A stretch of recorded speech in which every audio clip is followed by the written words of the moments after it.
Então vamos estudar mais um pouquinho do Catecismo de São Pio X. Vamos ver como é que está a situação aqui. A gente vai aqui, capítulo 5, do 4º artigo do Credo, que nos ensina o 4º artigo do Credo: padeceu sob o poder de Pôncio Pilatos, foi crucificado, morto e sepultado. O 4º artigo do Credo nos ensina que Jesus Cristo, para remir o mundo com o seu precioso sangue, padeceu sob Pôncio Pilatos, governador da Judéia, e morreu no madeiro da cruz, da qual foi descido e no fim sepultado. O que quer dizer a palavra padeceu? A palavra padeceu exprime todos os sofrimentos suportados por Jesus Cristo na sua paixão. Padeceu Jesus Cristo enquanto Deus ou enquanto homem? Jesus Cristo padeceu enquanto homem somente, porque enquanto Deus não podia padecer nem morrer. Que espécie de suplício era o da cruz? Que espécie de suplício era o da cruz? O suplício da cruz era, naqueles tempos, o mais cruel e ignominioso de todos os suplícios. Era o mais vergonhoso. Normalmente, conta-se que as pessoas que tinham familiares ali, crucificados, nem se aproximavam, saíam, não queriam que fosse ligado ali a pessoa, porque era uma vergonha assim total. Além de toda a dor, além de todo o sofrimento por dias e dias, ainda por cima era uma vergonha total, ver lá um parente crucificado. Então as pessoas normalmente não iam lá. Que espécie de suplício era o da cruz de ali? Quem foi que condenou Jesus Cristo a ser crucificado? Quem condenou Jesus Cristo a ser crucificado foi Pôncio Pilatos, governador da Judéia, o qual, no entanto, reconhecera a sua inocência, mas cedeu covardemente às ameaças dos judeus. É exatamente isso que eu sempre digo. Esse foi covarde. Ele simplesmente viu que Jesus era inocente. Aí então é inocente, manda flagelar. Mas é inocente, como manda flagelar e depois ainda manda crucificar. Tá certo? Tem uma das igrejas ortodoxas aí, eu estava lendo aí, que eles consideram Pôncio Pilatos como santo, e a mulher dele também. Eu não consigo entender como e nem quero. Porque o que a nossa igreja ensina é isso que você está vendo, foi covarde. Está vendo que Jesus é inocente, como assim manda crucificar o Senhor? Tá certo? Não poderia livrar-se Jesus Cristo das mãos dos judeus ou de Pilatos? Sim, Jesus podia se livrar das mãos dos judeus ou de Pilatos, mas conhecendo que a vontade do eterno Pai era que ele padecesse e morresse pela nossa salvação, se submeteu voluntariamente e até saiu ao encontro dos seus inimigos e se deixou espontaneamente prender e conduzir à morte. Estava cumprindo a vontade de Deus. Vítima uma vez por todas, uma vez por todos. Então, a vítima que pagou por todos os nossos pecados para sempre. Então, para todas as gerações que acreditassem nele viessem depois. Foi feito, como diz São Paulo, o sacrifício uma vez por todas. Onde foi crucificado Jesus? Jesus foi crucificado no Monte Calvário, também chamado Gólgota. Que fez Jesus Cristo na cruz? Jesus Cristo orou pelos seus inimigos, deu por mãe ao discípulo São João e na pessoa dele a todos nós, a sua mesma mãe Maria Santíssima, ofereceu a sua morte em sacrifício e satisfez a justiça de Deus pelos pecados dos homens.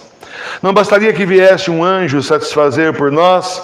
Não bastava que viesse um anjo satisfazer por nós, porque a ofensa feita a Deus pelo pecado era, sob certo aspecto, infinita, e para satisfazê-la requeria-se uma pessoa que tivesse merecimento infinito. Para satisfazer a justiça divina, era necessário que Jesus Cristo fosse Deus e homem ao mesmo tempo? Sim, era necessário que Jesus Cristo fosse homem para poder padecer e morrer, e era necessário que fosse Deus para que seus sofrimentos fossem de valor infinito.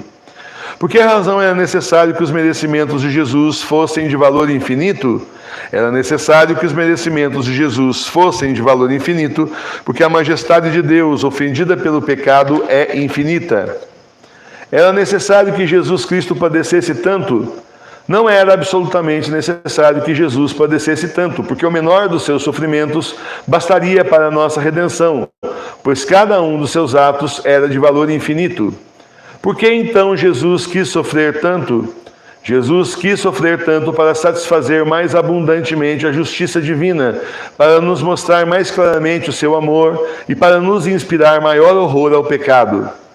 Aconteceram prodígios quando da morte de Jesus? Sim, quando da morte de Jesus se obscureceu o sol, tremeu a terra, abriram-se algumas sepulturas e muitos mortos ressuscitaram. Onde foi sepultado o corpo de Jesus Cristo? O corpo de Jesus foi sepultado num túmulo novo, escavado na rocha do monte, pouco adiante do lugar onde ele fora crucificado. Inclusive, quando Jesus morreu, rasgou-se o véu do templo de cima a baixo, mostrando ali a ruptura que tinha acabado de haver, né? Entre ali os judeus que não acreditaram nele e o povo da nova e eterna aliança. Ficou o povo da antiga aliança para trás, e aí então vem o povo da nova e eterna aliança, a Santa Igreja. Muito bom. Na morte de Jesus Cristo, a divindade separou-se do corpo e da alma. Na morte de Jesus, a divindade não se separou nem do corpo nem da alma, mas só a alma se separou do corpo. Por quem morreu Jesus Cristo?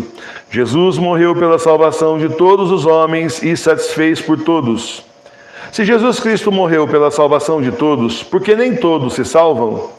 Jesus morreu por todos, mas nem todos se salvam, porque nem todos o reconhecem, nem todos seguem a sua lei, nem todos se servem dos meios de santificação que ele nos deixou.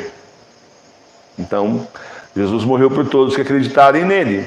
Jesus morreu por todos que quiserem seguir o caminho que ele deixou. Ninguém vai ao Pai senão por ele, por todos aqueles que acreditarem.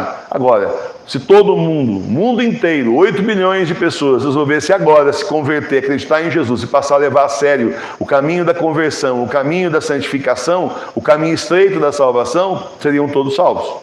Se esforçassem muito, fizessem essa caminhada difícil com a cruz às costas. Dá para você ver como que isso é impossível de acontecer, né? Mas só para fazer esse exemplo. Agora então, poucos se salvam porque poucos decidem seguir ao Cristo. Poucos o amam, poucos então acreditam nele, poucos seguem a palavra, poucos estão dispostos a sofrer por Jesus. A maioria está querendo só o mundo, né? São os mundanos, como diz aí Santo Afonso de Ligório. Então agora estamos terminando já esse capítulo, tá? O capítulo 5.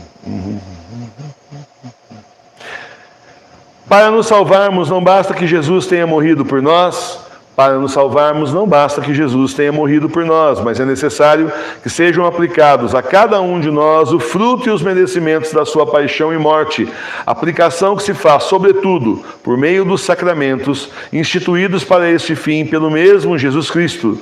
E como muitos ou não recebem os sacramentos, ou não recebem com a condição devida, eles tornam inúteis para si próprios a morte de Jesus. Então, para que a gente possa ser salvo, não basta também só dizer, olha, Jesus morreu por mim. Esse é o grande problema da falsa igreja, né? Eu já passei por isso em confissão. Fazer aquela confissão bonita, não longa, porque padre odeia, né? Padre, entre aspas, odeia confissão longa. O padre fica com aquele sorrisinho de canto de boca, assim, e depois no final ele fala assim, você sabe que tudo isso, Jesus já pagou por tudo isso na cruz, pagou por todos os seus pecados, pode ir embora. Não deu absolvição, não deu penitência, eu fui na frente do sacrário lá, apavorado naquela época, pedir perdão ao Senhor, porque não tinha sido válida a confissão. Não é que eu não tinha sido absolvido. Ao contrário, o padre falou que eu não tinha pecado, pode ir embora. E eu, sabendo dos meus pecados, fui lá na frente do sacrário rezar, chorar aos pés de Jesus e pedir para ele perdão. E aí eu saí justificado naquela época. Já era confissão espiritual, eu nem sabia que isso existia, né? Faz anos essa conversa. Mas quantas e quantas vezes não aconteceu isso? Então, meus irmãos e minhas irmãs, não tem essa, Jesus já morreu pelos meus pecados, eu tenho um cartão de crédito de pecados, tem 1 bilhão de pecados aí que você pode gastar, pode fazer, duvido que você faça essa vida inteira, mas se você pecar bastante, tem 1 bilhão, pode gastar, pode pecar à vontade, já está pago, está tudo pago, gasta. Não é assim, não é isso não. Agora, uma coisa muito diferente, uma coisa é a pessoa estar no caminho do Senhor, no caminho da salvação, estar disposto a seguir o Senhor, estar disposto a passar por tudo que vocês estão passando por ser de Cristo, por tudo que nós estamos passando, toda perseguição, toda maledicência contra nós, toda calúnia, toda difamação, toda perseguição na internet. Tivemos uma irmã uns tempos atrás que foi bloqueada, além da Madre Sofia, uma outra que também foi bloqueada, que estava divulgando a paróquia. Uma coisa é a gente sofrer desse jeito, procurar seguir o Senhor, porque estamos aí levando a palavra de Deus a sério, a doutrina da Santa Igreja a sério, estamos realmente buscando a salvação morro acima com a cruz nas costas. Isso aí é uma coisa. A outra coisa, a pessoa fala, eu acredito em Jesus. Então, o que está passando lá no canal? Ah, puxa vida, eu vou na balada, hein? Você não acredita em Jesus. Porque quem acredita, eu acredito nele. Então eu acredito no que ele disse. Então eu sigo o que ele disse porque eu acredito nele. Está cheio de gente aí seguindo o candidato porque acredita no candidato, acredita no que ele fala. Olha só a analogia para você entender. E não é política, é religião. Está cheio de gente, tal ou não está? Então, agora, no Cristo, a gente fala, eu acredito. Acredito o quê? Que ele existiu? Ele existiu então, mas você acredita que ele é o Messias, ele é o Salvador, segunda pessoa da Santíssima Trindade, Deus vivo feito homem? E por que você não segue então a palavra de Deus, ou infeliz? Está querendo ser condenado, né? Não, porque só dizendo isso, só dizendo assim, para ver se acorda o lerdo. Então, meus irmãos e minhas irmãs, não basta o Senhor ter morrido na cruz por nós. Precisa que a gente faça a nossa parte e siga os mandamentos que o Senhor deixou para nós, justamente aí, esmiuçado, mais esmiuçado que nos 4 evangelhos, não tem como, né? Está bem esmiuçado, mas ainda sobrou dúvida, tudo bem, tem as cartas dos apóstolos, sobrou dúvida, tem as revelações de Jesus e de Nossa Senhora reconhecidas pela igreja ao longo dos séculos. Sobrou dúvida, bom, vá duvidar no inferno então, porque não tem mais o que fazer com você. Aí é aquela história, né? Quando morre lá o Lázaro, morre o rico, e o rico fica pedindo para o pai Abraão, pai Abraão, manda o Lázaro ressuscitar, voltar para avisar meus irmãos.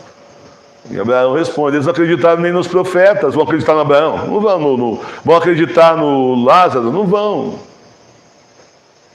É isso, tá certo? Vão acreditar no anticristo, mas não acreditam em Cristo Jesus. E por isso vão ser levados todos no bico, marquinha da besta na testa e na mão direita, como nos diz o livro do Apocalipse. Então estejamos atentos para seguirmos de verdade a Jesus, mesmo a cada palavra, a cada ato, a cada pensamento. Você está assim, sob vigilância 24 horas do nosso Senhor. Está vendo você. 24 horas. O que você fala, o que você faz e pior ainda, o que você pensa. Então, comporte-se. Procure seguir ao Senhor. Não é fácil, mas tenta ao máximo que você puder. Sede perfeito como o vosso Pai que está no céu é perfeito. Isso é impossível. Tenta. O Senhor mandou fazer. Tenta ao máximo. Pelo menos você tentou. O Senhor está vendo. Está difícil, mas está tentando. É isso aí. Tem um mérito de você tentar, tá bom? Louvado seja o nosso Senhor Jesus Cristo. Para sempre seja louvado. Não cair nessa conversa, essa gente não, gente. Cair nessa conversa, esse pessoal que seus pecados estão tudo pagos já, pode gastar.